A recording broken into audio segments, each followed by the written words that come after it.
아, 할까요? 뭔가 저 카메라 위치 좀 봐줘. 이따가 나도 봐줄게. 뭔가 휘어 있는데 맞아? 그치? 오케이. 여러분 왜 또 저거 안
할게요. 네. 안녕하세요. 네. 저녁 맛있게 드셨나요? 백인가? 네. 저녁 맛있게 드셨나요? 어, 저희가 이제 후반을 시작하려고 합니다. 전반은 아까 달렸고 길게 달렸고 후반은 짧게 2시간을 넘지 않았으면 하는 저도 바람이 있어요. 그 안에 우리 저녁이잖아요. 원래 저기 수련을 하게 되면 저녁 집회가 피크입니다.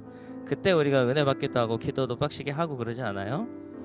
그런 환경이 조금 안 되니까 좀 다르게 진행하겠지만 그럼에도 불구하고 저녁 시간에 말씀에 집중하고 또 내 인상을 터봐보고 두 개를 비교해서 제 삶의 어떤 방향을 발견하는 게 그런 시간이 되지 않을까 생각합니다. 그래서 여러분들 이 시간에 말씀 앞에 나오기를 원합니다. 재미있는 거는 이제 없어요. 미안해요. 레크레이션 아까 준비한 걸로 끝났어요. 신나고 재밌고 흥미로운 건 없겠지만 대신 말씀이 있습니다. 우리 말씀 앞에 진지하게 나아갔으면 좋겠어요. 그를 위해서 당부할 것은 많은 은혜 받으시기 바랍니다. 다 했네요. 네. 오실 분들은 다 오시면 좋겠고 전반에 참여 못하신 분들도 요 후반에 설교 내용을 통해서 은혜 받으시고 또 소그룹 모임에서도 잘 나눠주시기 바랍니다.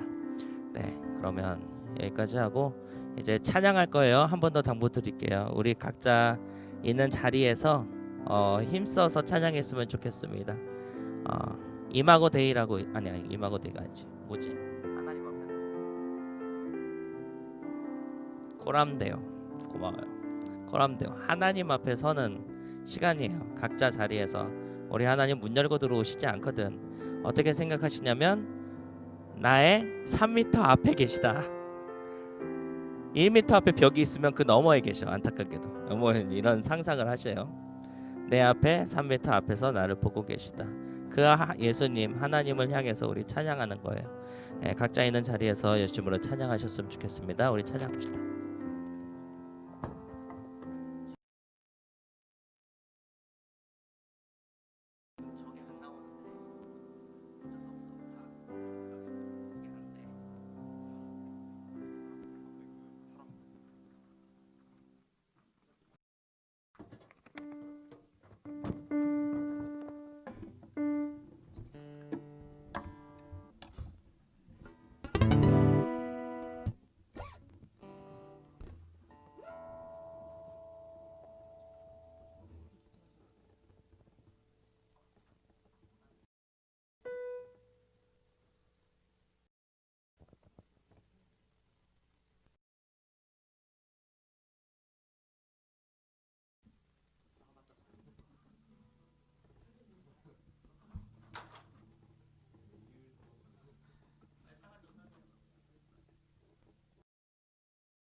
아이고, 식사 맛있게 하셨나요? 좀 졸릴 시간인데 밥 먹고 나른해진 타임인데 좀 신나는 찬양으로 그 문을 열겠습니다. 자, 신나게 그 집에서 시끄럽게 할 수는 좀 없겠지만은 그래도 좀 내적으로라도 신나게 자 같이 찬양했으면 좋겠습니다. 네, 찬양합시다.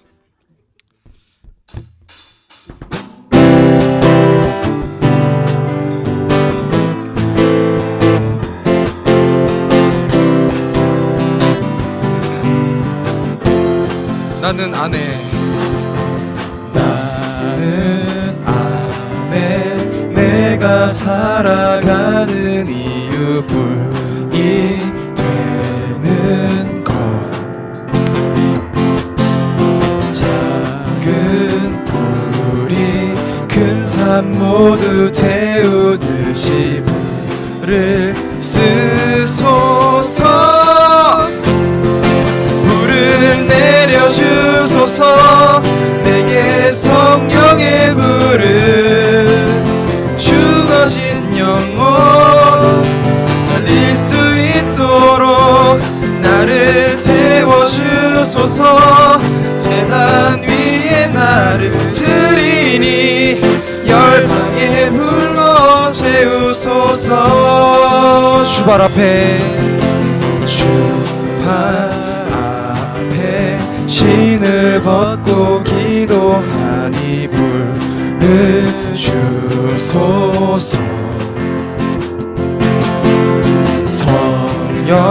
성령으로 연단받은 불의 사람 되게 하소서 불을 내려주소서 내게 성령의 불을 죽어진 영혼 살릴 수 있도록 나를 태워주소서 제단 위에 나를 드리니 열방의 불로 채우소서 불을 내려줘서 불을 내려주소서 내게 성령의 불을 죽어진 영혼 살릴 수 있도록 나를 태워주소서 제단 위에 나를 드리니 열방의 불로 채우소서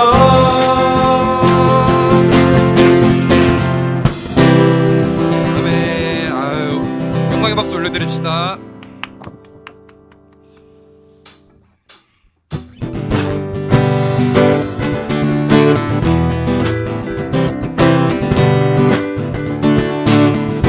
이 세상의 부여함보다 이 세상의 부요함보다 이 세상의 좋은 친구보다 나의 꿈을 이루는 것보다 더 귀한 분 필요한 모든 것을 다 얻고 내가 원한 삶을 사는 것보다 어느 누구의 그 사람보다 귀한 붙드소서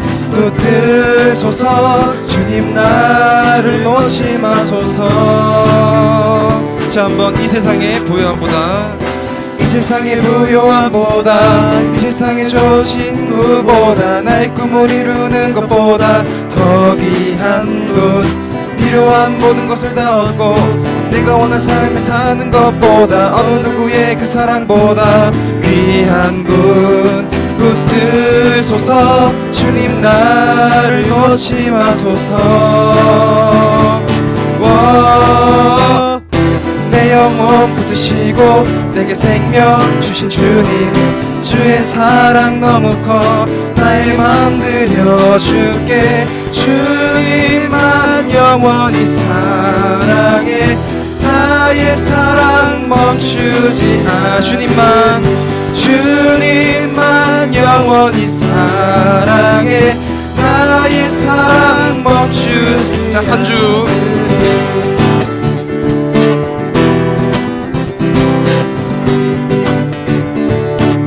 다시 한번 이 세상의 부여함보다 이 세상의 부요함보다 이 세상의 좋은 친구보다 나의 꿈을 이루는 것보다 더 귀한 분 필요한 모든 것을 다 얻고 내가 원한 삶을 사는 것보다 어느 누구의 그 사람보다 귀한 붙드소서 붙드소서 주님 나를 놓지 마소서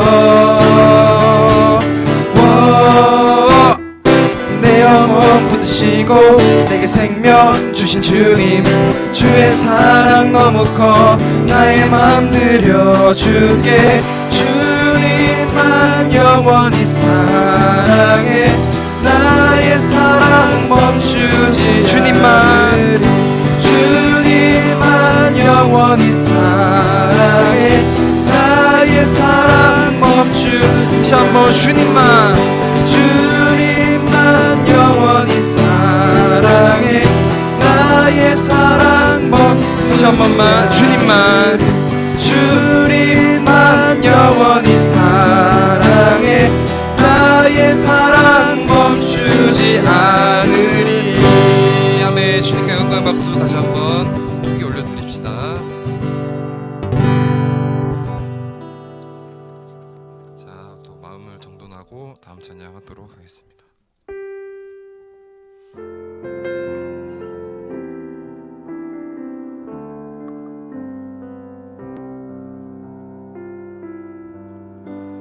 주를 바라며 구한 모든 것 꺼낼 수 없는 마음도 주님 듣고 계시네 뜻하신 대로 인도하소서 언제나 주님 따르며 그 길에 거하리라.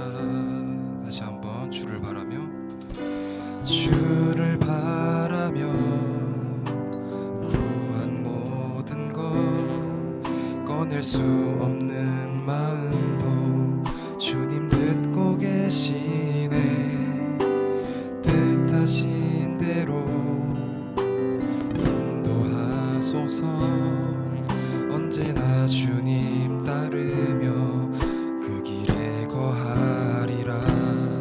주와 함께한 고백 주와 함께한 고백 내 삶에 채우소서 나를 향하신 주님의 마음 담아주소서 주의 품으신 계획 온전히 이루소서 나의 삶의 길이 주의 길을 담게 하소서.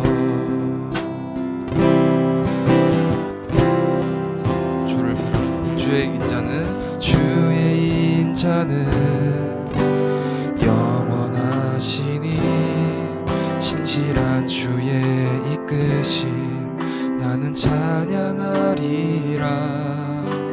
모든 시간을 주께 드리네 한 걸음 내디딘 삶을 나의 주께 드리네. 주와 함께한 고백 주와 함께한 고백 내 삶에 채우소서 나를 향하신 주님의 마음 담아주소서 주의 품으신 계획 온전히 이루소서 나의 삶의 결이 주의 길을 담게 하소서. 주와 함께한 고백 주와 함께한 고백 내 삶에 채우소서 나를 향하신 주님의 마음 담아주소서 주의 품으신 계획 온전히 이루소서 나의 삶의 길이 주의 길을 담게 하소서. 다시 한번 주와 함께한 고백 주와 함께한 고백 내 삶에 채우소서 나를 향하신 주님의 마음 담아주소서 주의 품으신 계획 온전히 이루소서 나의 삶의 결이 주의 길을 담게 하소서. 모두 다 같이 이 시간 기도하시겠습니다.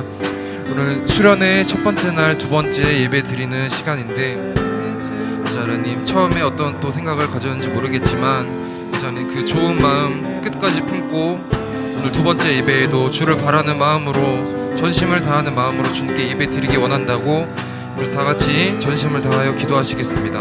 다 같이 기도하십시다.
주님 감사합니다.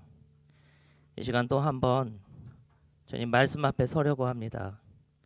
우리 앞에 주어진 말씀이 우리에게 주시는 하나님 말씀인 줄로 믿겠습니다. 하나님의 만남의 순간에 우리 안에 감동을 주시고 우리의 생각 한 자락을 꺾고 하나님께로 순종하며 나아갈 수 있는 그러한 신앙의 한 지점을 만나게 하여 주옵소서. 이 시간 우리 마음이 피곤하고 복잡할지라도 다만 주님 생각하며 보내는 귀한 시간이기를 원합니다. 우리의 마음을 주장하여 주시고 이 시간 우리와 함께 있어 주옵소서. 예수 그리스도의 이름으로 기도합니다. 아멘. 네, 하루에 2번 설교 듣는 거 보통 때 하는구나. 3부 예배 듣고 그 다음에 청년부 예배 하잖아요. 그건 내일도 한 번 하니까 세상에. 네. 이번 설교의 제목은 히든 주얼입니다. 감추어진 보석. 정확하게는 사실 트레저를 써야 돼요. 그러면 이제 보물을 발견한 것처럼 큰 기쁨이어야 하는데 그거를 조금 비틀어서 그냥 주얼이라고 해놨어요. 왜냐하면은 우리 그렇게 많은 거 필요 없어. 괜히 많으면은 거기에 마음을 뺏겨. 그러지 말고 단 하나의 보석 우리가 상상하고 내가 가질 수 있고 나의 손에 쥘 수 있으며 또 그것만으로 완전히 뭐 어떻게 되는 것이 아니라 엄청 소중한 무언가를 소유하고 살아갈 수 있지 않을까 해서 조금 트레저에서 조금 줄인 주얼로 바꿔보았습니다. 오늘 말씀 한번 시작해 볼게요. 여러분 갯벌에 가보셨? 아니야. 이따가 중간에 할게요. 아까처럼. 갯벌에 가보셨어요? 갯벌에서 놀아보셨어요? 갯벌에 가면 재밌죠. 재미없는 사람도 있어. 저는 유년 시절을 속초에서 보냈거든요. 한 초등학교도 안 들어간 나이에 속초로 이사 가서 초등학교 한 3학년 때까지 거기 있었고 그 다음에 파주에서 자랐어요. 그러다 보니까 저희 아버지가 속초가 너무 편한 거야. 지금 무려 저도 휴가를 가면 속초를 자주 가거든요. 속초가 너무 편한 거야. 평생을 많이 거기서 살았으니까. 그래서 동해 바다를 맨날 휴가 때 갔지 서해 바다 가본 적이 없거든요. 근데 이제 파주로 이사 와가지고 거기에서 몇 년 지나다가 우리 서해 한번 가보자 그래가지고 초등학교 6학년인가 5학년 때 처음으로 서해 바다를 가봤어요. 서해 바다를 가서 갯벌이라는 데에 발을 담가봤죠. 뭐 처음 발 담그는 게 어렵지. 한번 들어오지고 나면 열심히 놀 수 있지 않습니까? 저도 그 어린 나이에 그렇게 놀았죠. 근데 굉장히 충격적인 한 기억이 있어요. 지금 제 나이가 38인데 초딩 때 얘기를 하고 있는데 이게 가능한 이유는 굉장히 충격적인 한 장면이 있었기 때문이에요. 갯벌이 노는 곳으로 돌아가서 처음에 당연히 재밌죠. 개가 보이잖아요. 저 눈앞에 개가 있으니까 그거 잡고 싶다고. 그 다음에 어딘가 운동에서 파닥파닥 뛰어다니는 애가 있어요. 걔는 뭐예요? 망둥어잖아요. 그리고 내가 책에서 봤거든. 갯벌에서 맛조개 잡을 수 있다는 걸 내가 들었거든요. 백과사전에서 봤어. 우리 그리고 맛조개를 잡는 그 재밌는 방법이 뭐냐면 두 가지 방법이 있어요. 하나는 이렇게 그 새꼬챙이 같은 걸로 이렇게 집어넣어서 이렇게 끄집어내는 방법이 하나. 그 다음에 다른 하나는 맛소금을 뿌려가지고 그러면 걔가 뭐 밀물대인 줄 알고 쓱 튀어나온다며. 그거 이렇게 낚아채면 된다며. 그래가지고 그걸 하려고 했지. 그래서 소금도 챙겨갖고 쇠꼬챙이도 그 옷걸이 있잖아요. 그거 펴가지고 꼬챙이도 들고 갔어요. 열심히 맛조개를 잡아보려고 했는데 지금 이 나이 먹도록 뭐 몇 번 가보진 않았지만 이 나이 먹도록 매번 도전하는 것이 맛조개 잡기였는데 다 실패했어요. 한 번도 못 잡아봤어요. 하물며 저희 아버지는 한 번은 도저히 내가 이걸 잡고 만다라는 생각에 한 번은 차에서 삽을 꺼내 오시더라고. 목사님 차 봉고차에는 삽도 실려 있어요. 갖고 삽으로 파서 팠는데도 맛조개가 안 나오는 거야. 굉장히 실망했었지. 저희 아버지도 지금 내가 애들이 있으니까 알겠어. 이 꼬맹이가 맛조개 잡고 싶다고 노래 부르니까 해주고 싶은 거 아빠로. 근데 못했어. 그 정도야. 여러분은 잡아보셨나요? 맛조개 잡아봤어? 해봤어? 또 해봤어. 네. 여러분 우신이가 맛조개를 잡아왔답니다. 네, 굉장하네요. 네, 여튼 그래요. 네. 그래서 맛조개 잡고 있는데 그 항상 갯벌에서 놀면 마지막이 그렇게 돼요. 뭐가 되냐면 으스스해져서 끝나. 갯벌에서 놀면 으스스해져서 끝나. 그래서 어느 순간 으스스해져서 놀기가 싫어져. 재미없어. 그래서 나와버려요. 으스스해지는 순간이 제가 자료를 준비했는데 얘네들을 발견하고 난 다음부터예요.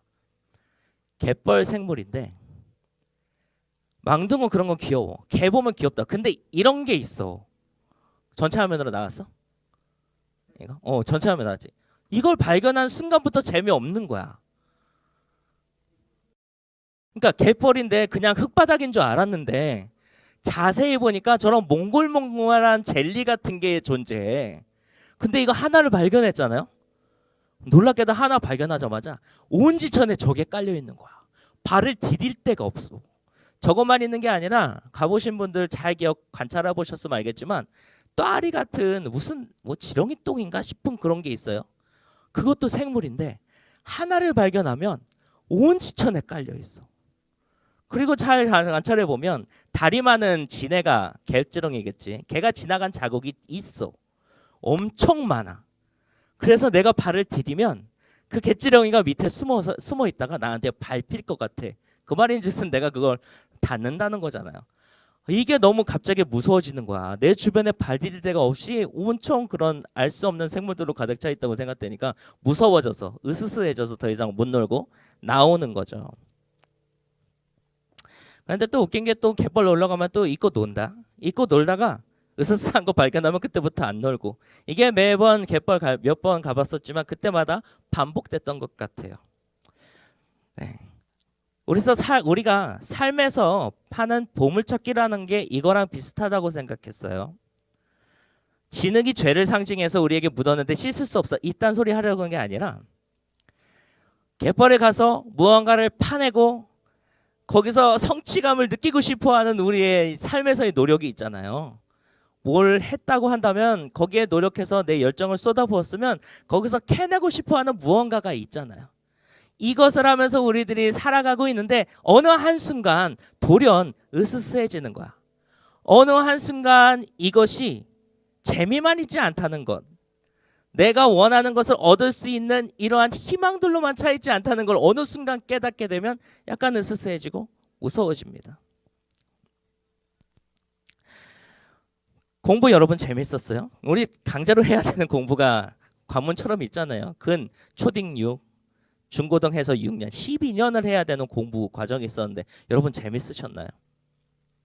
재미없는 사람 많죠. 재밌어하는 사람이 존재해. 내가 유튜브를 봤는데 진짜 똑똑한 사람이 나오는데 공부도 재능이에요 그러는 거예요. 나는 공부가 하나도 어렵지 않았다는 거야. 그래서 자기 스스로 판단해 본 건데 공부하는 능력도 마치 주어진 기프트라. 누군가는 얼굴이 잘생겨갖고 그 잘생긴 얼굴로 벌어먹고 사는 것처럼 나는 어떻게 태어나고 났더니 공부하는 게 어렵지가 않아서 이걸로 먹고 살만 했다는 거예요. 그러면 앉아서 3시간 내리 공부할 수 있는 그것이 재능이라고 한다면 그거 가지고 내가 이 길을 파겠지. 나 공부 좀 잘하네. 여러분 10등 안에만 들어도 공부에 대한 욕구가 솟구쳐요. 전교 3등을 했다 쳐봐. 그 다음에 2등 하고 싶지 않겠어? 전교 3등 하다가 그 다음에 50등으로 떨어져 봐. 운단 말이에요. 진짜 눈물이 나요. 나 이런 사람이 아닌데 그러면서. 내 재능이 그거라고 생각했을 때 우린 그걸 파. 공부라고 생각하면 공부를 파서 그 안에서 뭔가 결실을 맺고 싶어 해요. 또 있어요. 자격증 여러분 공부해 봤죠? 자격증 여러분들 따고 싶은 자격증이 있어가지고 했으면 괜찮아. 근데 그 동기를 잘 생각해 봐봐요. 자격증이라도 따볼까? 이 상황을 그렇게 시작하는 경우가 좀 있어. 뭘 해야 될지 모르겠는데 자격증이라도 좀 따봐야겠다. 이렇게 시작할 경우 많거든요. 그러면 내가 무슨 자격증을 따지? 자격증 검색을 하고 유망한 자격증을 검색하고 적어도 나는 학과 정도 갔다라고 하면 그 학과에서 딸 만한 자격증들 검색하는데 목록이 나와. 그 목록 중에서 그냥 이름을 보고 끌리는 거 아니면 누군가의 뭐 친분 없는 누군가의 인터넷에 추천을 통해서 선정되는 거 그런 거 선택을 해서 자격증을 따려고 합니다. 이거 노력이거든요. 좀 더 구체적인 노력이지 그냥 막연한 공부보다. 이 노력을 하는 이유가 뭐예요? 거기를 파가지고 그 자격증을 파서 내가 소유하고 공부를 해나가다 보면 그것을 통해서 그것을 활용할 어떤 직업을 얻기 위한 거 아니에요? 자격증까지 갔으면 그냥 취미삼아 하는 게 아니잖아요. 이 많은 자격증 목록을 보고 그중에서 하나를 발견해서 판단 말이야. 그 판 거 안에서 뭐 발견하고 싶은 거예요? 맛조개 캐고 싶은 거예요. 내가 뭘 할 수 있고 내 보물이 어디 있는지 그거 잘 모르겠으니까 하나하나마다 자격증 하나, 2개, 3개, 4개 이 공부에서 저 공부로 이 도전에서 저 도전으로 갖은 운동이마다 우리는 열심히 판단 말이야. 성실하니까 열심히 파겠지. 대학교 때 정하는 진로도 다 그런 식입니다. 대학교 정하는 거는 일단 점수에 맞춰 정해진다 쳐. 그럼 대학교 그 다음에 진로 어떻게 정할 건데? 그건 우리에게 주어져 있는 몫이잖아요. 그거는 어리다고 말할 수도 없어. 그건 내가 정해야 돼. 잘 판단해서. 복수 전공할까요?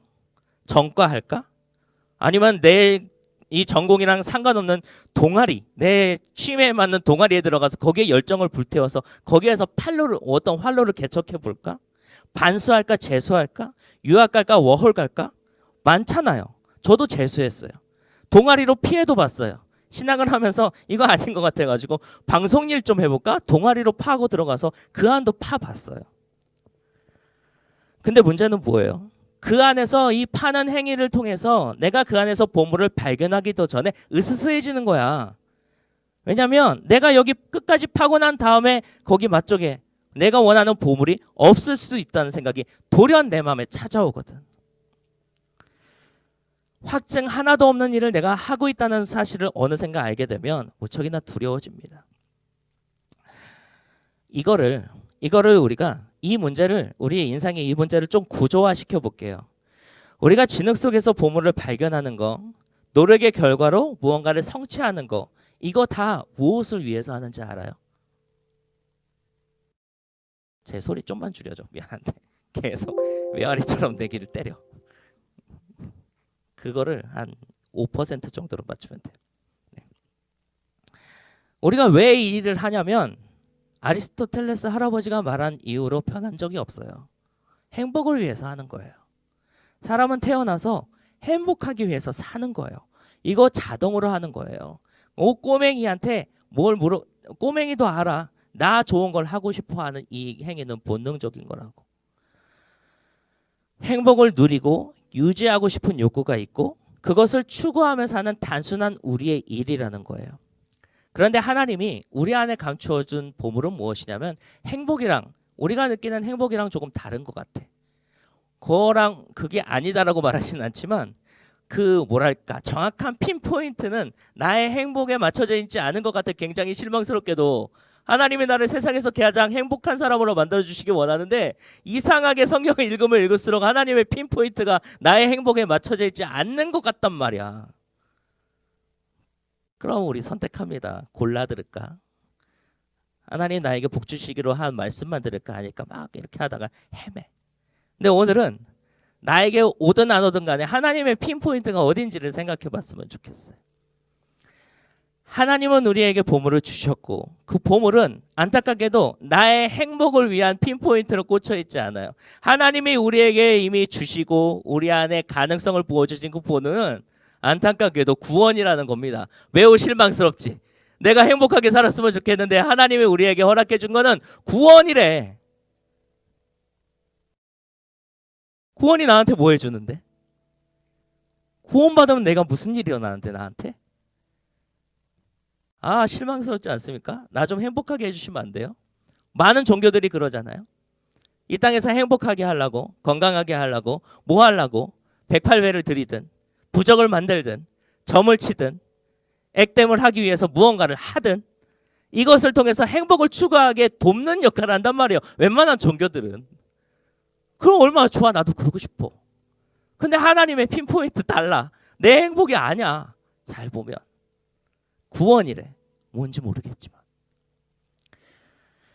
이걸 확인하기 위해서 이것이 그러면 우리가 알지 못하는 이 구원이라고 하는 것이 왜 우리의 보물이 되어야 하는지, 이것이 정말 나에게 보물인가? 여러분, 우린 구원받았대요. 마음속 깊은 곳에서 기뻐 지금? 정지야? 예, 알겠지만 여러분 구원받았대요. 마음 깊은 곳에서부터 기쁨이 우러나오고 있어요 지금? 아니야. 이 격차가 어디서 나오는 거야? 하나님이 말씀하시는 그 핀포인트가 내 마음에 동기화가 안 되는 거야. 그거 나한테 진짜 좋은 거 맞는지 아닌지 이해가 잘 안 되는 거거든. 오늘 말씀을 통해서 그 핀포인트랑 그 핀포인트가 내가 행복보다 더 귀중하게 잡아야 되는 애인가? 이거 우리가 오늘 말씀 중에서 보려고 해요.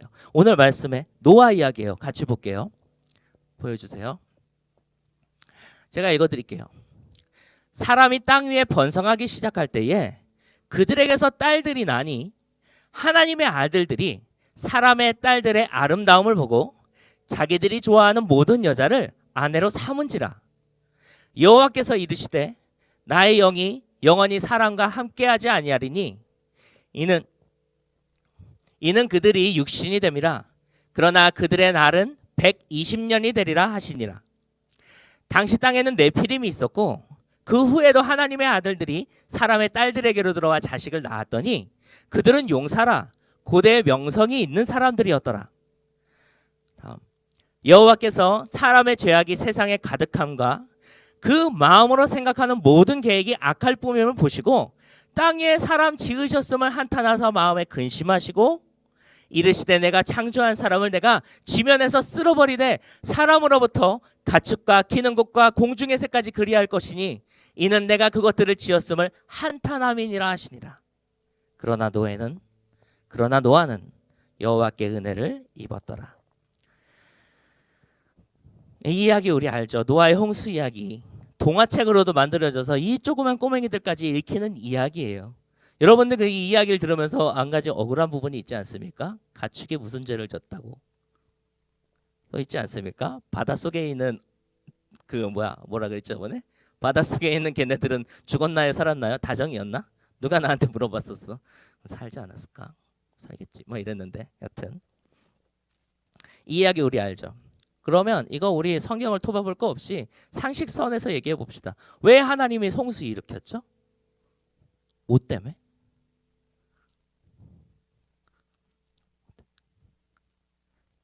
힘들어하고 있는 우리 아영이. 하나님 왜 홍수를 일으켰죠? 맞아. 사람들이 죄졌거든. 온 세상이 악하거든. 근데 이거 그냥 그렇게 넘어가지 말고 우리 꽉 붙잡고 들여다봅시다. 세상이 악화됐는데 어떻게 악한 거야? 세상이 너무 악해 물들어 있어서 하나님이 그 악으로 말미암아 세상을 리셋하시고 싶어서 노아의 홍수를 일으켰다는 거 아닙니까? 여기서 말하는 악이라는 거를 성경 어디에서 나왔는지 한번 찾아보면 이런 말들에서 나오는 거예요. 제가 앞뒤로 찾아봤어요. 모든 계획이 악하다. 악할 뿐이다. 그들이 하나님 앞에 부패했다. 그들은 포악했다. 그들의 행위가 부패했다. 이렇게 말하고 있어요. 우리는 이러한 성경의 진술을 통해서 그때 그 당시 사람들이 악해 빠졌구나. 그래서 하나님의 심판을 받을 만한 죄를 져서 노아의 홍수가 났구나. 이렇게 이해합니다. 그러면서 구체적으로 더 상상을 해보면 살인, 폭력, 폭행, 사기, 막 죽어나가도 나랑 상관없이 막 누군가는 하하 웃으면서 맛있는 고기를 뜯어먹고 저 밑에서 굶어 죽어가고 있고 뭐 이런 거 상상하잖아요. 우리 그렇게 악으로 차 있는 소돔과 고모라에 보면은 악의 죄상들이 나와 있는데 그거에 굉장히 큰 세상 버전으로 생각하잖아요. 그런데 정확하게 해보면 실제 무슨 범죄가 일어났는지 우리 모른다는 거예요. 살인을 했는지 누군가 모두가 살인자가 되어서 살인 행위를 즐겨하는 인간들이 가득 차 있었는지 모두가 사기꾼이라 속고 속이는 세상이었는지 피해자만 있나? 성공자만 있나? 여튼 사실 잘 모른다는 거예요. 아주 큰 틀에서 하나님이 그것이 죄된 인간들의 모습이었다라고 하시니까 죄진 건 알겠어. 그런데 정확하게 모른다는 거예요. 막연하게 죽을 만한 죄를 졌구나 이렇게 생각해. 근데 마태복음에 보니까 예수님이 말씀하시는데 좀 다른 관점에서 노아의 홍수 이야기를 언급하세요. 여러분이 뭐 어쩌다가 어떤 아이들에게 노아의 홍수 이야기를 해준다고 생각해 봐봐. 그럼 거기에서 우리들의 초점은 어디에 맞추겠어? 세상 사람들이 악했대. 그래서 하나님 심판하셨대. 우린 착하게 살자. 약간 뭐 다 깎아내면 이런 플롯으로 얘기를 할 거예요. 근데 예수님도 노아의 홍수의 때를 언급하셨단 말. 예화로 드셨어. 근데 예수님의 이 예화의 포인트는 거기에 있지 않았어. 뭐냐면 이를 봐봐요. 마태복음의 주님이 이렇게 말해요. 노아의 때와 같이 인자의 임함도 그러하다. 이 세상에 종말의 때가 오면 노아의 때처럼 그렇게 될 거야. 홍수 전에 노아가 방주에 들어가던 날까지 사람들이 한 행위가 뭐냐면 사람들이 먹고 마시고 장가들고 시집가고 있으면서 홍수가 나서 그들이 다 멸하기까지 깨닫지 못하였으니 인자의 임함도 이러하다. 여러분 정신을 붙들고 다시 한번 볼게요. 이 세상에 종말의 때가 올 것인데 그때의 노아의 때를 기억하라는 거예요. 사람들은 모른다는 거야. 노아의 때가 언제 임할지. 근데 그 사람들의 상태가 어떠하다고? 먹고 마시고 들고 장가 보내는 이러면서도 하나님의 때가 언제 오는지 모른대. 그러면 봐봐. 우리가 노아의 이야기를 들어서 아이들에게 무언가를 설명할 때라면 우리는 그 사람들이 무슨 죄를 저질렀나. 그래서 나는 그 죄를 반복하지 말아야지라는 교훈을 얻는데 예수님이 이 말씀을 인용하셔서 사용하실 때는 이거랑 핀포인트가 달랐던 거야. 저들이 하나님이 언제 오실지에 대해서 생각하지 않고 살았다는 거야. 하나님 분명히 예수 그리스도께서 종말에 하나님 심판의 때가 도래한다고 하나님 말씀하셨는데 그 때가 언제 올지 생각 하나도 안 하고 뭐 하고 살았다고? 먹고 마시고 장가들고 시집가면서 살았다고요. 이거 죄악이라고 말할 수 있어요. 마태복음에서 예수님이 하신 그 관점에서 노아를 보면 살아가는 세상 사람들이 한 행위들이 죄악, 우리가 생각하던 죄악인가? 먹는 게, 마시는 게, 시집드는 게, 장가드는 게 이게 죄악인가요? 이거를 이제 창세기의 첫머리와 이어볼게요. 오늘 우리가 읽은 첫머리의 관심도 세상 사람들이 얼마나 실정법죄라고 할게요. 실제적 행위를 통한 죄에 관심이 있는지 없는지보다는 여기에 관심이 맞춰져 있어. 어떻게 사람들이 살아가고 있는가. 첫머리에 보니까 자기들이 좋아하는 여자들을 그 아내로 삼으니라 그랬어요. 고대 사회니까 여자 남자 평등하게 생각 안 한 거를 좀 염두하셔야 돼요. 자기들이 좋아하는 여자들을 그 아내로 삼으니라. 반대도 마찬가지지. 내가 좋아하는 남자들을 그 남편으로 삼았겠지. 고대 사회였고 1차 다부제에 대한 논의 미루고 그 다음에 그 중간에 나오는 하나님의 아들들 네피림 천사들에 관한 논란들 내려놓고 그들이 무엇에 관심을 가졌는지 성경을 통해서 보건대 그들은 자기들이 좋아하는 여자와 남자와 만나서 만남을 갖고 서로에게 남편과 아내가 되는 것이고 먹고 마심 마태복음과 연결해 보면 먹고 마심으로 인해서 그 인생을 유지하는 것에 관심이 있는 사람들이었어. 이거 낯설지 않잖아.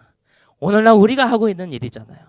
보통의 우리라면 당연히 해야 되는 일이고 기뻐하는 일이고 이 안에 행복이 있다고 믿어서 좋은 사람 만나서 행복하기 원하고 좋은 거 먹어서 건강하기 원하잖아요. 근데 뭐가 대체 죄라는 거야. 소돔과 고모라 보면 거기에 죄들이 나오고 있는데 여기엔 그런 거 안 나와 있잖아. 그럼 나오지 않았지. 그럼 우리 상상해서 그렇게 만들어? 그래, 남자와 여자와 결혼해 살고 먹고 마시고 사는데 이걸 되게 못되게 했나? 이렇게 상상할 수도 있어요. 여자를 납치해서 아내로 삼았나? 남자를 어떻게 해가지고 이렇게 했나? 막 그런 사람들로 가득 차 있는 세상을 상상해도 되겠지만 아니라고. 이 본문이 주목하고 있는 것은 어떤 악한 목록도 보면 알겠지만 의인의 목록을 보면 알 수가 있어요. 옛날 고대 문학들은 이렇게 서로 대조시켜서 말하잖아요. 그래, 죄는 이러한데 그럼 대체 선한 케이스는 뭔데? 둘이 비교하고 있잖아요. 선한 케이스는 뭐냐면 바로 노아라는 거예요. 노아는 의인이고 당대의 완전한 자라 그는 하나님과 동행하였다. 성경에서 말하는 노아 이야기에서 좋은 케이스는 하나님과 동행한 사람, 의인인 사람, 하나님 보시기에 의인인 사람, 또 그렇게 완전하게 자기의 삶을 살아간 사람이란 말이에요. 그러면 반드시 죄가 나와요. 그건 노아의 반대편에 서 있는 거야. 뭐야? 하나님과 동행하지 않는 사람.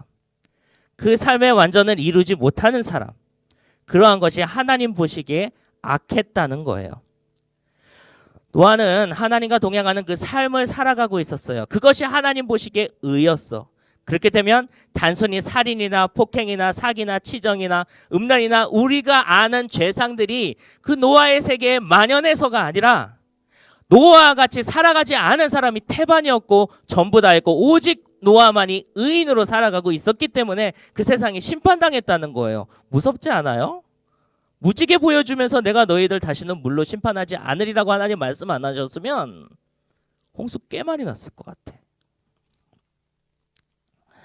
우리의 모습이랑 다르지 않다는 거예요. 노아 시대의 그 고대사의 모습이 자기 행복을 추구하며 사는 거 너무나도 당연한 이 일들 그들도 똑같이 했어. 하지만 하나님에 대해서 인식하고 살지 않았어요. 오직 노아만이 그 일을 했다는 거예요.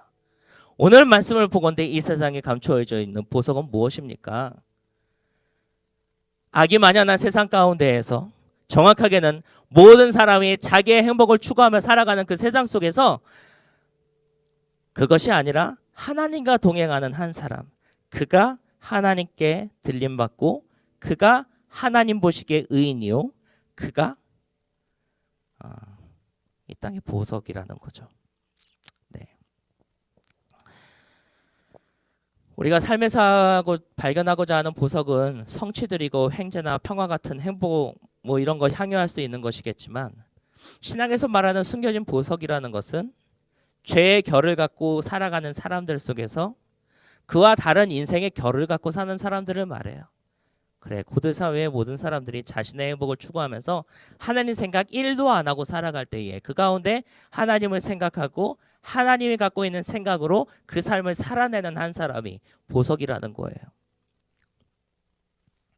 그게 노아였고 오늘날에는 하나님의 비전을 품고 오늘과 내일을 살아가기 시작한 그 사람을 말한다는 거. 처음에 갯벌 이야기를 우리가 삶에서 노력하는 것들과 좀 섞어서 얘기해봤어요. 맛조개 팔려고 겁나 파는 것처럼 자격증을 파고 공부를 파고 어떤 도전을 파낸다고 얘기했어요. 그러면 이것을 모든 것이 악할 뿐이다라는 말을 생각하면서 들어봅시다. 자, 나를 위해서 행복하기 위해서 노력하는 이게 왜 악해? 하나님 너무 하시는 거 아닙니까? 나는 성실하게 살고 열심히 행복 좀 추구하면 안 돼요? 하나님 이렇게 말할 수도 있으니까 이게 왜 악한지를 조금이라도 이해해 봅시다. 이런 거예요. 행복을 추구하는 게 악할 수도 있나? 있을까? 내 행복을 추구하는 이 일이 하나님 보시기에 악할 수가 있을까? 왜?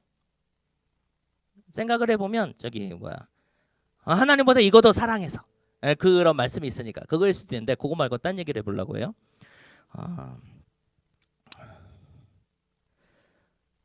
내가 가지고 싶어하는 그 행복을 좀 이렇게 생각해보면 직업이에요. 사실 대학교를 졸업하고 난 다음엔 이제 직업이 우리의 보석이 돼서 그거 잡으려고 그런다며요. 이게 우리의 행복 추구야.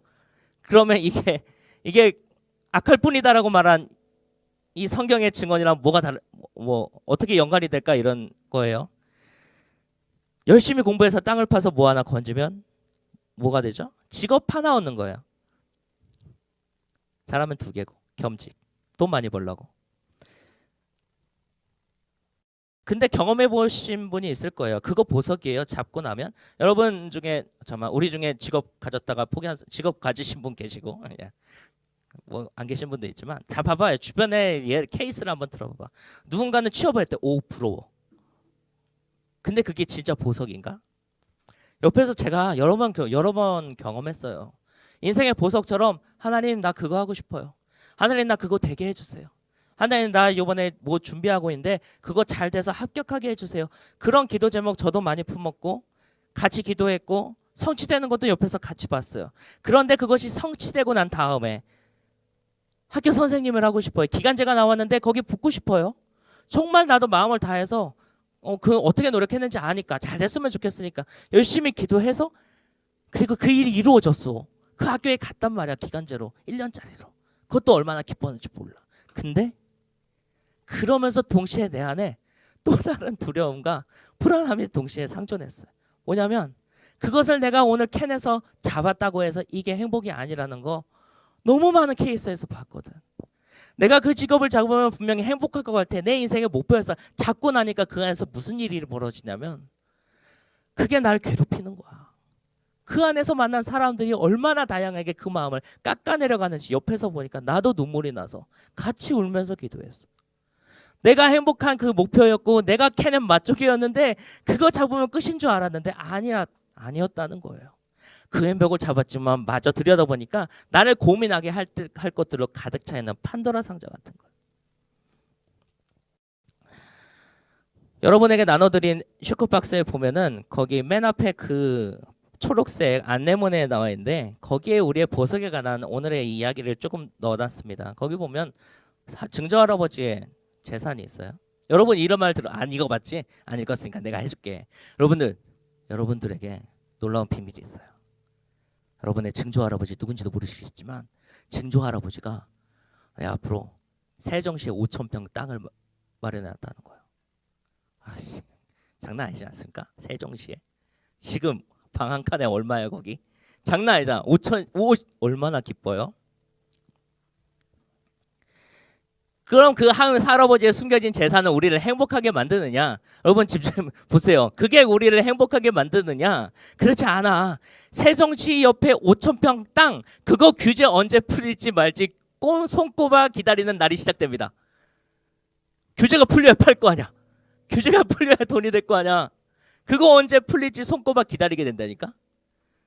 그거를 가지면 굉장한 횡재를 하고 내 인생이 바뀔 것 같지만 팔리기 전에는 그냥 땅인 걸. 그것만 그래? 나한테만 남긴 게 아니라 손주들에게 남겼어? 증조 할아버지 손주가 몇 명이지?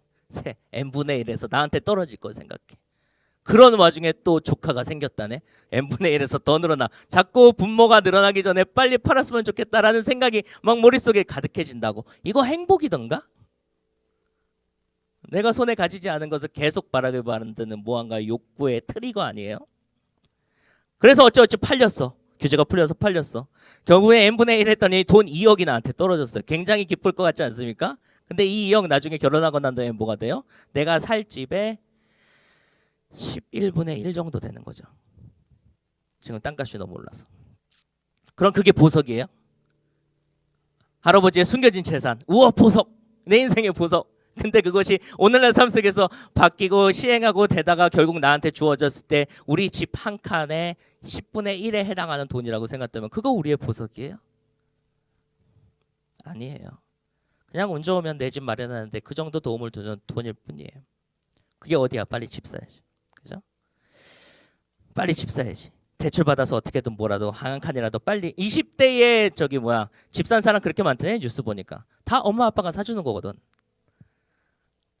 그거 있으면 내 행복이야? 아니야. 그 다음부터 뭐가 시작되냐면 정부의 정책이, 부동산 정책이 어떻게 되느냐. 내가 한 번도 들어가 본 적 없는 누군가의 세준 집이지만 그거 내 것이라서 부동산 땅값이 내릴 때마다 내 가슴도 같이 내려간다고. 이런 거 경험하면서 사는 삶이 시작되는 거야. 아이, 부럽지. 지금 상황 같으면 부럽기도 할 거야. 근데 막상 그걸 가지고 있는 사람의 얼굴은 평온하지 못하더라고. 행복이야? 이게 우리의 보석일까? 끊임없는 삶의 연속이고 그 안에 고민과 두려움의 또 다른 지평이 그 안에 있어요. 무엇을 성취하더라도 거기부터 리셋해서 다시 시작해. 고민은 생기고 새로운 보석이 저 앞에 있다고. 끊임없이 우리 캐내고 사는 거예요. 그리고 하나님은 이걸 악하게 보는 거예요. 그것이 너의 삶을 좌지우지하고 너를 완벽한 존재로 만들어줄 것 같이 너희들이 그러고 살고 있잖아. 근데 잡은 다음엔 그 다음 게 생기고 그걸 잡은 다음에 그 다음 게 생기고 그렇게 땅을 보며 살아가느라 너희들 이 위에 내가 있다는 것을 하나도 생각하지 않고 살고 있잖니. 그게 악하다는 거예요. 근데 노아는 달랐던 거예요. 그렇게 자기 행복을 추구하면서 사는 사람들 사이에 노아는 달랐고 그의 삶의 결은 사람들이랑 달랐어요. 그의 삶의 결은 행복을 추구하는 게 1번이 아니었고 하나님을 인식하면서 사는 거예요. 어렵잖아요. 하나님 인식하면서 사는 거고 하나님의 생각을 내 삶 곳곳에서 물어갔던 거고 그때에 하나님은 내 안에 주신 생각을 가지고 용감하게 내 삶을 살기 시작한 거야. 노아가 굉장한 기프트를 가지고 있고 굉장한 기회를 잡아가지고 뭘 한 게 아니라 하나님 생각하고 살았고 하나님한테 내 길을 좀 물어봤고 때마침 하나님이 그에게 말씀하셨을 때 그거를 내 삶에 용기 있게 실현하고 살았다고요. 노아가 마법을 부려서 홍수를 피한 게 아니라 자기 삶에서 이 세 가지를 하면서 살았을 때 하나님이 그를 선택했고 그를 보석으로 삼으셨고 그로 인해서 새로운 인류의 역사가 쓰여나가게 홍수를 피하게 해주셨어요. 은혜를 주셨다는 거예요. 그러면 현대판에 이런 보석 같은 삶을 살아가는 사람의 모습은 어떨까요? 첫째로 그는 굉장한 꿈을 꿉니다. 노아를 생각해 보면 홍수잖아요. 옛날 사람이야. 오늘날도 아니고 그 옛날 사람인데 저희는 산을 채울 만한 물이 여기에 생긴다는 거야. 산이잖아. 여러분 옆에 산 광교산만 봐봐. 저까지 물이 찬다고? 오늘날에 누가 믿겠어? 옛날엔 믿었겠어? 믿을 리가 없었지. 근데 하나님은 그것을 노아에게 미래로 보여주셨어요. 그 미래에 사용할 배를 만들게 했어요. 그래서 노아는 뭐 했어요? 진짜 멍청하게도 산 위에다 배 만들었잖아요. 말이 돼요? 저 산 꼭대기 그냥 노아의 때 그렇게 하지 말고 우리가 생각해봐. 광교산 꼭대기까지 물이 찬데 할 거냐고 안 하잖아. 근데 노아는 그걸 했다는 거예요. 그거는 우리들이 가지고 있는 이 눈이나 비전을 가지고 못하는 거예요. 하나님의 미래를 나의 비전으로 삼아서 그거를 보는 사람, 저 산 위에 만들어진 배 모양을 볼 수 있는 그 사람이 하는 거예요. 노아는 이러한 미래를 자신의 미래로 알았고 그걸 받고 그거를 실현시키고자 나무를 잘라서 만들기 시작했어요. 하나님은 우리에게도 가끔씩 굉장한 꿈을 꾸게 하세요. 굉장한 꿈을 꾸게 하세요. 노아에게 있어서는 그것이 홍수라고 하는 비극이었겠지만 반대의 성격을 가진 것일 수도 있어요. 그러나 둘 다 우리에게 있어서는 그것은 꿈 같은 거라는 거예요. 실현 가능성이 있어? 안 될 것 같은데? 그렇지만 동시에 그것은 하나님이 미래에서 보시는 무언가라는 거예요. 하나님은 그것을 우리의 마음속에 음성으로만 말씀하지 않으시고 와 방법을 통해서 우리에게 해줘요. 성경 안에도 굉장히 다양한 루트 꿈을 통해서 해줬고 느헤미야는 음성을 들은 것도 아니야. 돌아가는 꼴을 보니까 하나님 그렇게 생각하신 것 같았대. 그래서 하나님의 마음을 통해 울기 시작했던 거예요. 환경을 해석해서 하나님의 심판을 예고했어요. 오직 하나님과 동행하는 사람만이 이런 속삭임에 공감해서 이 가운데에서 하나님의 음성인 줄 알고 듣는 거예요. 어떤 사람이? 하나님을 생각하고 하는 사람이, 하늘을 보면서 이 땅을 살아가는 사람이, 겨우 그 정도 하는 사람이 하나님의 음성을 듣고 하나님 내게 말씀하시는구나라고 안다는 거예요. 그럼 그 사람이 말도 안 되는 꿈을, 비전을 품고 오늘을 당당하게 내일을 사는 것처럼 이렇게 걸어가는 한 사람이 겪는 문제는 뭐냐면 주변에서 쟤 이상해라고 하는 말을 듣게 된다는 거예요. 내가 다른 사람들과 다른 삶의 결을 가지고 살아가게 된다는 걸 나 알고 주변 사람들도 알게 돼요. 노아의 머릿속에 홍수에 대한 환상이 있었죠. 그래서 두려움을 가지고 배를 만들기 시작했어요. 그런데 다른 사람들에겐 그런 환상이 없잖아. 당연히 미친 짓을 하는 거예요. 산 위에다가. 노아가 아무리 홍수가 내릴 거라고 말해봤자 그거는 노아의 상상이지 반드시 펼쳐질 미래 아니니까 공감 얻을 수가 없고 결국 사람들은 노아를 자기네 공동체에서 유리시켜요. 이해 못할 만한 이상한 사람, 이상한 가족, 쟤네 가족이랑 상종하지 마. 우리도 물들어. 이해할 수 없는 이들을 비정상으로, 소수로, 이탈자로 분류하고 차별해요. 핍박받고 고립받는다고. 우리도 아마 그럴걸? 하나님의 삶의 결을 갖고 살아가기 시작하면 핍박받고 고립당할걸? 그게 무서워. 세 번째로 사람들의 인정이 아니라 하나님께 충실한 삶. 그러면 대체 뭐야? 사람들이 우리들을 핍박하고 이상한 눈으로 보고 그 눈빛을 견디면서 살아가야 되는데 그게 우리의 전부야? 그렇지 않아. 그렇게 사는 사람들은 다른 데서 충만함을 얻어. 어디서 얻으냐면 하나님께 충실한 삶 속에서 의미를 찾고 그 안에서 고향감을 얻고 그 안에서 열매를 발견한다는 거예요. 이제 마지막 비유를 보게 될 텐데 여러분 달란트 비유 아시죠? 세 종과 달란트. 첫 번째 종한테는 10달란트 주고 두 번째 종한테는 몇 달란트 줬어요? 5달란트 주고 마지막 주한테는 1달란트 줬어요. 이거 내가 옛날에 달란트 계산했다 했는데 1달란트에 3천만 원인가 그래요? 그때 당시. 그럼 보자. 1억 5천만 원. 아니 1억 6천만 원, 3천만 원 받은 거예요. 그렇게 주고 여행을 떠난 주인이 돌아와서 각 나누어진 돈에 대한 결과를 듣잖아요. 그래서 첫 번째 하인은 아마 떡 장사를 했을 거예요. 떡 장사를 해가지고 2배로 불려가지고 20달란트를 주인한테 보여줬어요. 두 번째 사람은 아마 옷 장사를 했을 거예요. 옷 장사를 해가지고 10달란트로 만들어서 주인에게 보여줬어요. 마지막 1달란트 남은 사람은 뭐 했죠? 그 돈을 묻었잖아요. 땅속에 묻었잖아요. 근데 왜 묻었는지가 중요해. 왜 묻어지는가? 손해 날까 봐. 야, 10억으로 할 만한 사업이 한두 개야? 그지? 10달란트로 할 만한 사업은 한두 개가 아니야. 그리고 많은 자본은 자본주의라서 있나? 옛날에도 시장 원리는 똑같았잖아요. 많은 자본이 있으면 큰 돈을 번다고.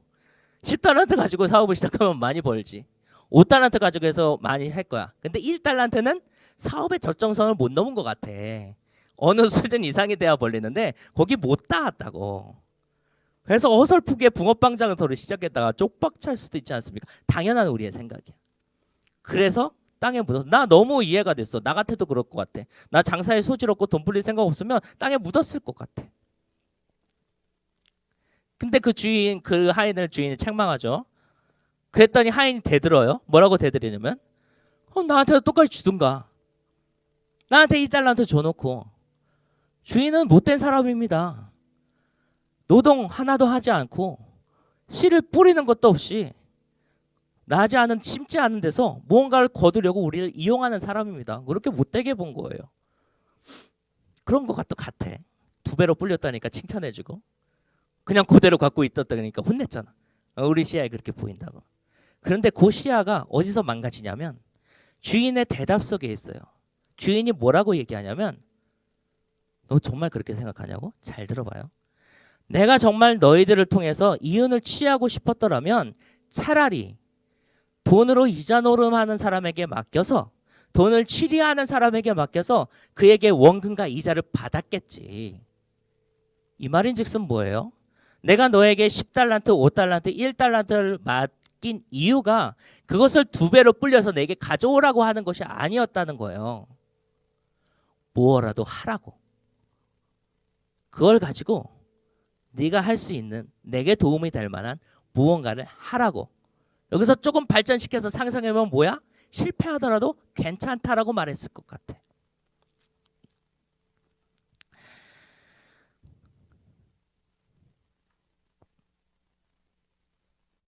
우리들은 세 번째 하인이랑 동기화시켜서 생각해야 돼요. 야, 능력도 부족하고 뭔가 좀 불안하고 그렇고 내가 받은 재능은 필히 1달란트잖아.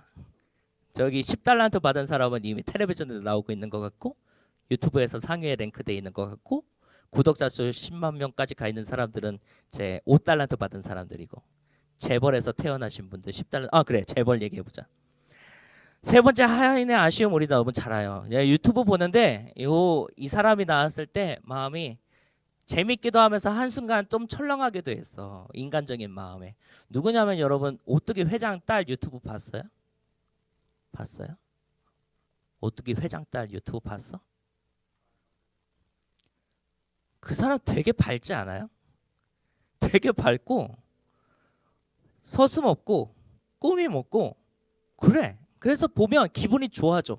시원시원한 그런 말투나 뭐나 씀씀이나 뭐 그런 소박 왜 소박해 보이지 모르겠는 소박함 그런 것 때문에 기분이 좋아져. 그래서 재밌단 말이에요. 봐요. 다른 한편으로 지극히 인간적인 생각으로 굉장히 불공평하다는 생각도 순간 들었어. 아니 우리는 이렇게 말했으면 원하거든. 그래 돈이 전부가 아니야. 그래 돈이 많으면 어딘가 하나 삐뚤어져. 대한항공 거기 그 집 사람들이나 아니면 남양의 그 손주 딸처럼 그렇게 마약을 하든 아주 굉장히 이해하지 못할 정신 상태 인간이 되든 이쯤 돼야지. 이제 균형이 맞는 거 아니야? 돈이라도 가졌으면 인성이라도 좀 안 좋아야 균형이 맞아가지고 우리가 그거 덜 부러워하면 살 텐데 와 오뚜기 회장 딸은 왜 이렇게 둘 다 가진 것 같지? 나는 오뚜기 회장 딸이 겪는 그 행복이 무엇인지 결코 알 수 없을 것 같아요. 에르메스 접시에 라면 볶이 담아 먹는 그 기분을 모를 것 같다고. 에르메스에서 접시 파는지도 몰랐어 난. 우린 그렇게 5달란트는 재능이라고 생각해요. 그 재능을 가지고 있는 사람들을 부러워해요. 보람 튜브 그 꼬맹이가 그 꼬맹이가 한 번 할 때마다 몇 억을 번다고. 유라의 놀자 봤어요? 우리 애기들 때문에 봐요. 야식이 EJ 펭수 이야기 특별함이 있어요. 유튜브와 이 시대에 받아들일 재능이 있어서 그 쟁이 빛나는 거야. 그래서 그 5달란트 가진 사람들은 그 재능을 띄워서 2배고 3배고 이윤을 남겨서 살아가지. 근데 나에게는 그게 없다는 거죠. 그거 보면서 재밌긴 한데 나는 그만큼 할 게 없으니까 굉장히 쓸쓸해지는 게 오늘날 세 번째 하인의 처지라는 거예요. 근데 보세요. 이런 행복을 생각하면 이 하인은 절대로 행복해질 수가 없어요. 왜 그런지 모르겠지만 이 본문은 분명히 불공평한 그 상황을 전제한 비유예요. 진짜 일어난 일이 아니라 주님이 사용한 비유잖아요. 상상의 이야기 소설. 당연히 구조적인 해석이 들어가 있을 수밖에 없어요. 다 짜진 판이야. 10달란트, 5달란트, 2달란트 짜진 판이라고. 불공평한 판에서 너는 1달란트의 인생이야. 당연히 불만이 있어야 되고 당연히 뭐 그래야 돼. 그러라고 만든 구조니까. 근데 주인이 그럼에도 불구하고 그에게 원하는 것은 그 1달란트를 가지고 또 다른 행복을 발견하기를 원하는 거예요.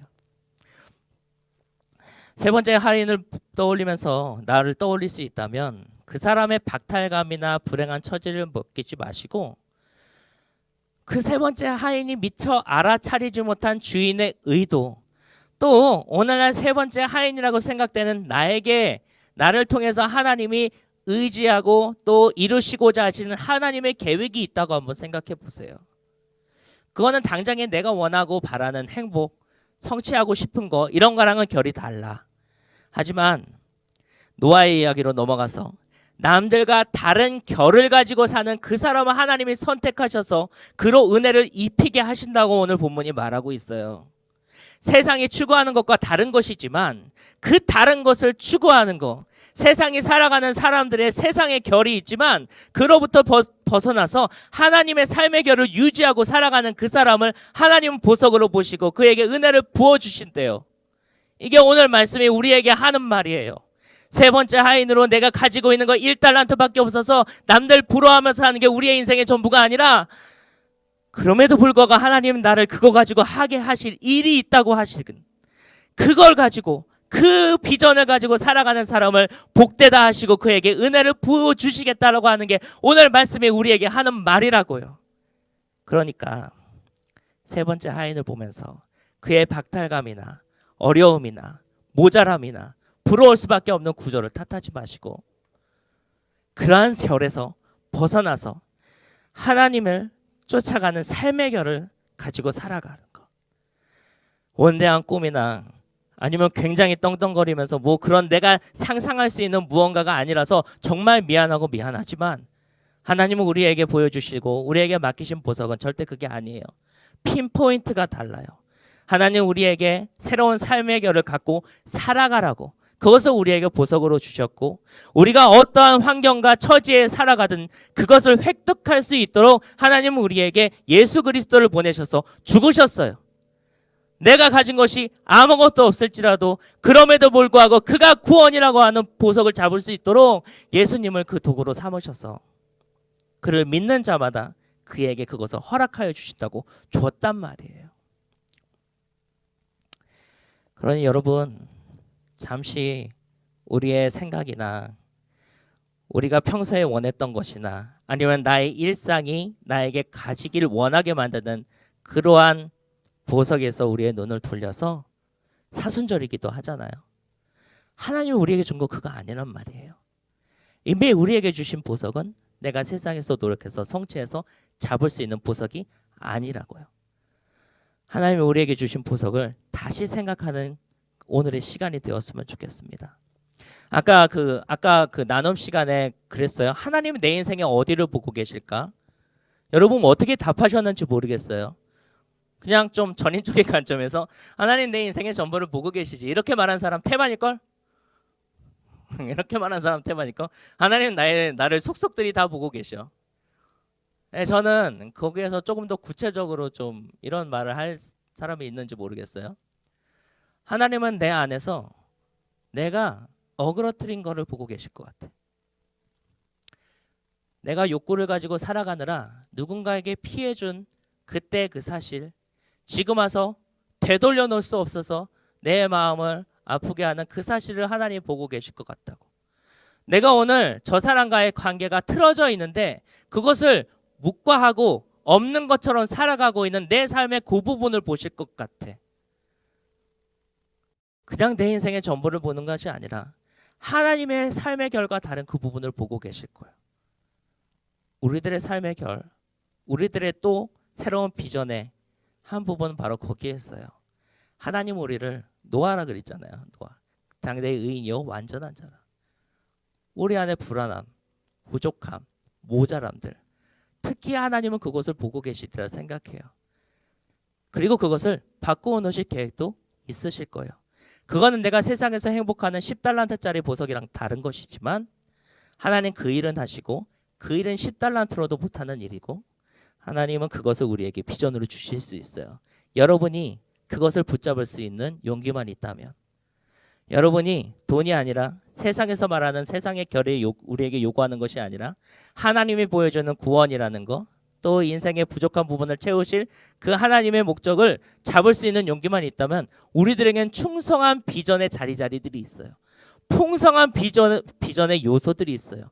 우리가 꿈꿀 수 있는 정말 많은 다양한 비전들이 우리들에게 이미 주어져 있다는 거예요. 그렇기 때문에 삶의 결을 바꿔 봅시다. 이게 전부가 아니라는 생각을 하고 삽시다. 매트릭스 보셨나? 거기에 네오처럼 이 현실이 다가 아니다라는 생각을 좀 하는 거예요. 왜냐하면 성경에 그게 다가 아니라고 써 있으니까. 그렇게 자기 인생을 의심하고 새로운 세상에 대해 생각하고 하나님을 생각하는 사람에게 어느 순간 그 선택의 때가 찾아와.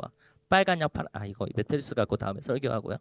네, 그러니까 네 그렇게 하나님을 생각하며 우리의 삶의 결을 바꾸어 나갑시다. 우리 찬양을 한 번만 더 하고 그 다음에 하신기도 했으면 좋겠어요. 우리 저기 네 찬양은 제가 하니까 아니다. 키보드만 할까? 기도할래요? 드럼 칠래요? 드럼 칠래? 고마워. 네, 그렇게만 하죠. 네. 어디 갔지? 네, 우리 찬양을 해봅시다.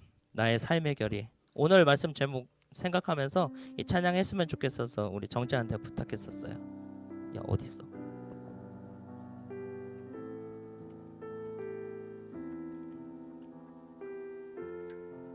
우리 이거 찬양하고 우리 주어진 제목 그냥 지금 계속 치고 계시고 그 제목 좀 보여줘. 계속 치고 계시고 그 제목 좀 보여줘. 읽고 시작할게요. 일단 우리가 타인의 행복을 부러워하면서 사는 그 욕망의 고리가 있어요. 저 보석이 나를 빛나게 해줄 거라고 생각해서 반드시 잡고 싶어하는 그거. 그게 내 인생의 최고인 줄 알고 아니 끝인 줄 알고 어쨌든 그 욕망의 고리를 좀 끊고 조금은 이렇게 덜 중요한 걸로 생각하면서 노력은 또 노력대로 해야지. 나의 삶의 결이 하나님의 마음과 닿기를 원하고 요 오늘 찬송의 가사를 생각하시면서 기도하시면 되고 그다음에 하나님의 시선 하나님 보고 계시는 거 내 인생 전부 관통하고 계시지 하지만 내가 오늘날 미루고 있는 거 아닌 척하고 있는 거 거기를 보시는 하나님의 시선을 보고 거기에 비전을 품으시길 바래요. 네, 이걸 가지고 우리 찬양하신 뒤에 우리 합심해서 기도하겠습니다.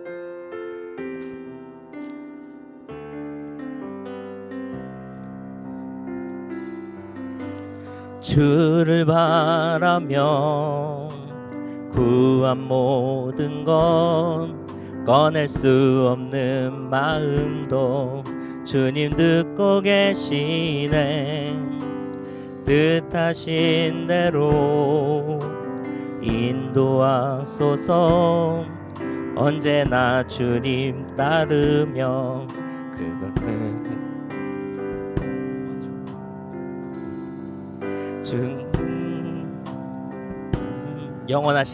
영원하시니 신실한 주의 이끄심 나는 찬양하리라.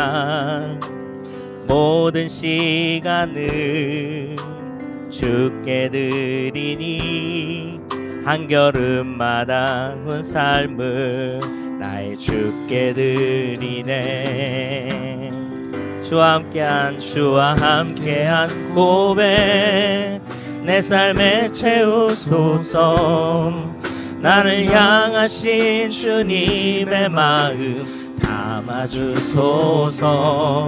주의 품으신 계획 온전히 이루소서. 나의 삶의 결이 주의 길을 함께 하소서. 주를 바라며 구한 모든 건 꺼낼 수 없는 마음도 주님 듣고 계시네. 뜻하신 대로 인도하소서. 언제나 주님 따르며 그 곁에 거하리라. 주의 인자는 영원하시니 신실한 주의 이끄심 나는 찬양하리라. 모든 시간을 주께 드리네. 한 걸음만 디딘 삶을 나의 주께 드리네. 주와 함께한 고백 내 삶에 채우소서. 나를 향하신 주님의 마음 담아주소서. 주의 품으신 계획 온전히 이루소서. 나의 삶의 결이 주의 길을 주와 함께한 고백 내 삶에 채우소서. 나를 향하신 주님의 마음 담아주소서. 주의 품으신 계획 온전히 이루소서. 나의 삶의 결이 주의 길을. 우리 이 시간 함께 합심해서 기도합시다. 오 할렐루야. 하나님 아버지, 오 아바야발라라바소 아타로 일라타라바야발라라바리샤칼라 오하바야바소로 아타 이샤바스카리오발로호아 오바야바스카리오발리토로바스카라 알라하비 오 주여바야바소 알라탈라바야발라라바리시 알라탈라바요하라바스카라 올라바야발라라바리오라바야바스코로바야발라라발로아 오 주여바야발라라바리오라바야발라라발로 알라야바스카리아발리샤라바야발라라바리 알라파바스카로발로호아 올라바야바소 아탈라바야발라라바리토바스카리 알라바야발라라바리샤라바스카 오아바야발로아 오 주여바야바소 알라타바사리오 오발라바야발라라바리아바 오알라바야발라라바리아바 올라바야발라라바리샤바스카라바야발라라발로아 오바야바스카라바야발라라바리아라바스 오아바스 오아바스 오 주여바야바소로발라파 오발라바야발라라바리아라바야발라라바리시 알라파발라바야발라라발로호라스카로 알라야라바야발라라바리아라바스 오 알라바야발라라발로소바스카리오발로아 오 주여 바스카라바요라바스카리 알라파발라바야바스카리 오 아바야발라라바소바스카로발로 오 주여 바야발라라바리시 알라바야발라라발로아 오 하나님 바바야발라라바리아바소 알라바야발라라바리아라바야바소 오 아바야발라라바리아라바야발라라바리샤바스카로발로라라바 알라파발라바야바소로바 알라파발라바야바소로바 오바야발라라바리샤바스카로발로하바 오 아바야바소로발라하비야발로.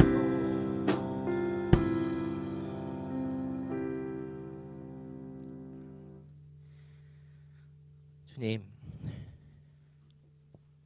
오늘 말씀 속에서 우리의 삶을 향한 하나님의 비전이 무엇인지 조금은 다르게 생각해 보았습니다. 우리의 마음에 원하는 것은 있지요. 그런데 우리에게는 그것이 우리에게 주신 하나님의 보석이 아니라고 말하기 어려운 그런 모자람이 있습니다. 세상의 결에서 벗어나와서 다른 것을 추구할 수 있는 용기가 부족합니다. 우리 모두가 잘 알고 있는 그 방법에서 조금 벗어나 하나님의 뜻이 인고하는 구원을 위한 그러한 삶을 살아가는 데엔 용기가 부족합니다. 하나님에 대한 우리의 부족함을 아시죠. 또 그것을 보고 계시리라 생각합니다. 하나님 우리에게 그것을 변화시킬 수 있는 용기를 주옵소서. 비록 내가 가진 것이 모자라고 없고 끊임없는 도전으로 연속되어진 우리의 삶을 살아가는 것 같겠지만 거기에 우리의 생각이 매몰되지 아니하게 하시고 온갖 곳에서 우리가 추구할 비전들을 가져다 두신 하나님 그 풍성함을 생각하며 우리의 삶에 이곳저곳을 바꾸어내는 귀한 하나님의 계획하심과 함께하게 하여 주옵소서. 예수